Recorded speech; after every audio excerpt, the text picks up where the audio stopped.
สวัสดีครับพวกช่องเออีกแล้วนะครับวันนี้นะครับจะพามา DIY ครับเรื่องใกล้ๆตัวภายในบ้านนะครับนั่นก็คือปั๊มน้ำ2ระบบนะครับแบบออโต้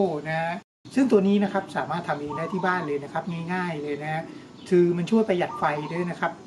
ในขณะที่น้ำแรงเราก็ไม่ต้องใช้นะครับถ้าน้ำเบาเราก็ใช้อะไรประมาณนี้นะครับ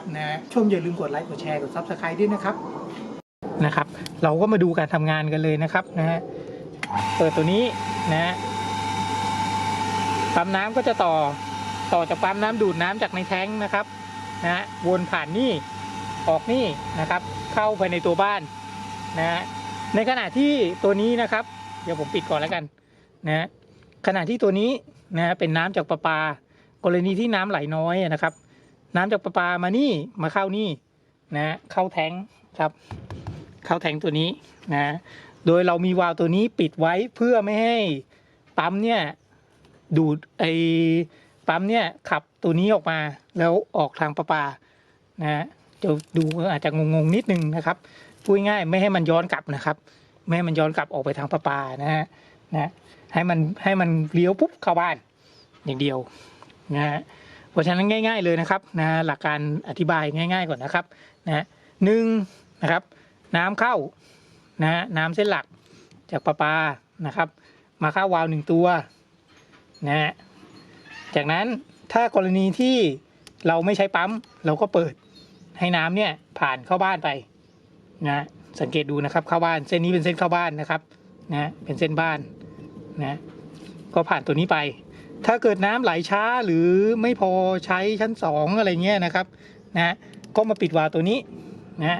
แล้วมาเปิดวาล์วตัวปั๊มนะครับให้น้ำแรงดันจากปั๊มเนี่ยนะครับผ่านเข้าบ้านแทน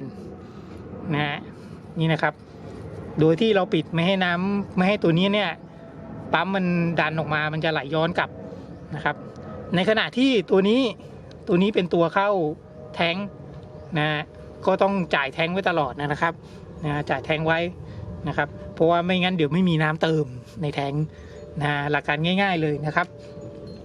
ถ้าเกิดใครจะประยุกต์เป็นวาล์วออโต้ก็ได้นะครับเป็นวาล์วไฟฟ้า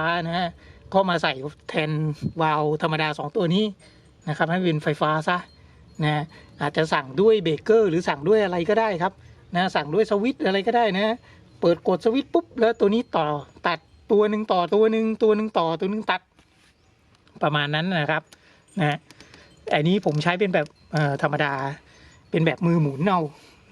ง่ายๆเลยนะครับคอนเซ็ปต์ง่ายๆเลยครับ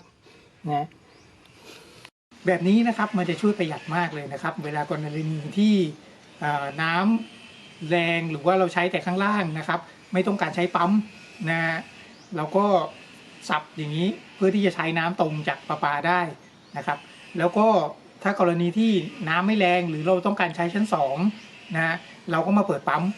นะครับขอบคุณมากครับสำหรับการรับชมคลิปนี้นะครับถ้าไงฝากกด Subscribe ด้วยนะครับขอบคุณครับ